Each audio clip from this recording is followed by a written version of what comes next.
adaptability and productivity. You must not bring novelty from somewhere else. Do you follow that? That's what they say in Shastras, Purana, Purapi Nava Purana. Even though it is old, whenever you hear, you will have a new inspiration. That's why they are known as Puranas. Likewise, this heritage must not be overruled by novelty. It should have inbuilt novelty which just manifests on timings, on various contextual eras and measures. So, it should have inbuilt novelty, adaptability.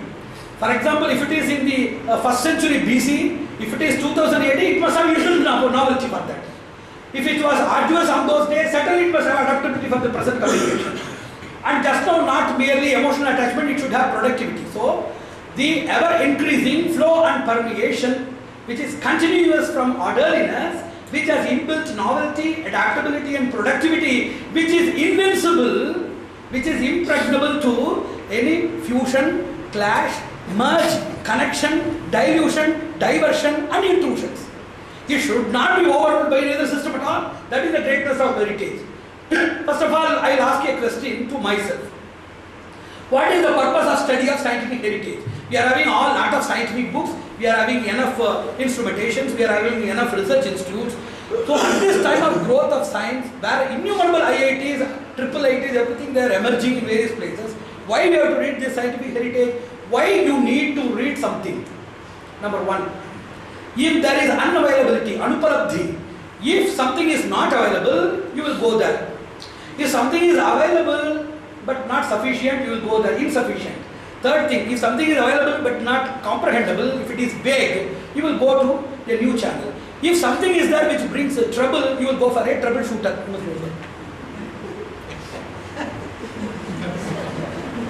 Because we are all practical people. I am expecting Bhatkar to do all of these things. Other people I don't know. So first thing is unavailability, second thing is insufficiency, third thing is vagueness, fourth thing is troubleshooter, fifth thing is enhancer, and if something is there, if it is to be promoted, we need an enhancer. If something is there without any base, to understand the foundation, ontology, we have to go to our science, that is foundation. And something is immediately required for contemporary needs and emergencies, we have to approach. Something is already there in science, we need some additive fuel so that it can be really manipulated. For additive status we will go. These things are, these 9 major things are the reasons for which we have to go for the scientific heritage of our country. But there are also problems. I have already told there are codes. We have to decode these things. That is a problem. And number 2, arithmetology. That is the special paribhashas of the Shastras are not understandable.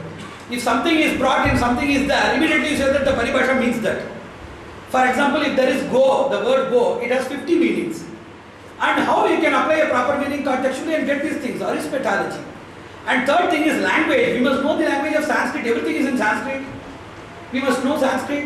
And number 4th, esotericism. Even if you know everything, you must go for a private way of education that is known as Rahasya Parampara. And you cannot just understand these things. That is esotericism. Number 5, exercises. You have to do a lot of exercises. You cannot just simply wear a pant and shirt and go and read like history and geography or even conventional sciences. And mystification. Whatever you see now as a concept is attached to a mantra, to a guru, to a devata, to a way of worship. So everything in the Shastras, even chemistry is attached to deities. Biology is attached to deities. If you see herbs, we see only herbs. Cineraria maritima, Hibiscus rosa sinensis, Osimum sativum. So if you see only those things. But Shastra says that there are devatas, abhimani devatas. So everything is mystified here. It creates 4 major confusions. That is known as theotechnical combat. What is it? Theotechnical combat. The combat between the religious portion of sciences and scientific portions of the religious scriptures. So first they say that there are 2 principles. One, they say that the religious people, in order to consolidate the religious standards, they have imparted this technical status inside so that they will come to religion and religion will be solidified. The first accusation is, they say that the religious people, they have mystified even modern sciences or normal sciences, due to which religion will be consolidated. So it is a tool or missile that is applied by the religious people, due to which they have mystified the sciences so that religion will develop. Number 2, the accusation of technical people, in which they say that these technical people, they have incorporated their personal beliefs and worships in the Shastras to make it sound more obscure. So these two things are the major accusations which has resulted in two theories of emphasis. One is the esoteric or ecclesiastic emphasis. First thing is esoteric emphasis or ecclesiastic emphasis. Second thing is practical emphasis or pragmatic emphasis. The ecclesiastic emphasis people, they say that even if you do in a lab with all the tools and all the prescriptions that have been mentioned, you cannot get the result unless you do the worship. Your worship and your methodology of operation in the spiritual dimension is a must. Without understanding the deity or without worshipping or without chanting the mantra, if you do the same thing, you can't get the benefit. It is known as esoteric emphasis. And the second thing is very simple, pragmatic emphasis. You throw all of the religious portions. Don't follow anything at all. Just get the science out of it and do that. That is pragmatic emphasis. Now I am going to ask a question to all of the people here, also to Vijnana Bharati, which school they belong to. It is a very greater issue here. And it has resulted also in the dimension of theotechnical evolution in three sciences. One is theosystemics, second is theosemiotics, and third thing is theodisciplinics. One deals with the concepts of religion, second deals with the symbols of religion, third thing deals with the practices of religion. Do you want people, for example, somebody comes to science, traditional scientific heritage like Rasavada, alchemy. Is it a must that they should have the belief? Is it also an additive that they should know the concepts? Is it also an additive that they have to have the symbols, apparent and peripheral symbols? Peripheral symbols are there outside the body, apparent symbols are there inside the body, just as we have been very like that. And disciplines are the practices. What is the role? If they don't have any role at all, just a placebo effect, why our future people, they have to do that?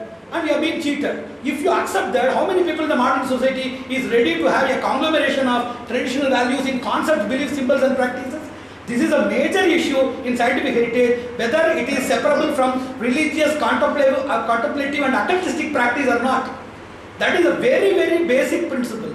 Now, this thing I left to a lot of people for discussion. I will leave this also here. We will discuss in a higher platform. Coming to the concluding session, we need three things. In the civilization, just as Arnold Toynbee, he has told, there is genesis of civilization, there is growth of civilization, breakdown and disintegrity of civilization. Civilization has three steps. One is emergence, second is insurgence, third is resurgence. Now we are at the resurgence area. So this resurgence, what we are going to do? Point number one, what is the role of personal belief in scientific development? Because lot of people are there, if you take just belief, now there is an Islamic Federation of Scientific Community. We are having Christian scientific community, in which more than 40,000 people, in which Catholic Christian scientific communities are there, Pentecostal is there, innumerable scientists are members. They attribute their scientific products to their religious beliefs. And non-believers are there like C.N.R. Rao, Ingersoll, Bertrand Russell, they are non-believers. So, if you attribute this thing to our scientific congruity, then there are different believers, diversified believers, distinct believers, diluted believers, dynamic believers, and dangerous believers, like the so-called people who are extremists, they are all very dangerous believers. And we have non-believers and skeptics in the scientific community. You have to tackle this issue, number one. Number two, East and West. There are four theories in East and West. I will finish in 5 minutes. There are four theories in East and West. One is mutual benefit theory. Second is destinal dimension theory. And third thing is cyclic exchange theory. Fourth thing is the resurgence theory. And they say that we have to give our religion, knowledge and comfort of philosophy to the West. And they have to give this thing. That is known as mutual exchange or mutual benefit theory.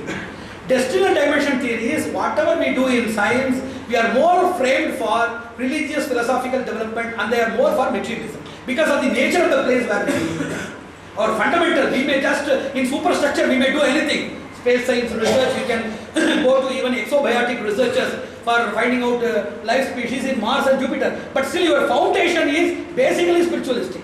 And whatever they may do with ISKCON or Art of Living or anything else, their basis is materialistic. It is known as destinal determination theory or destinal establishment theory.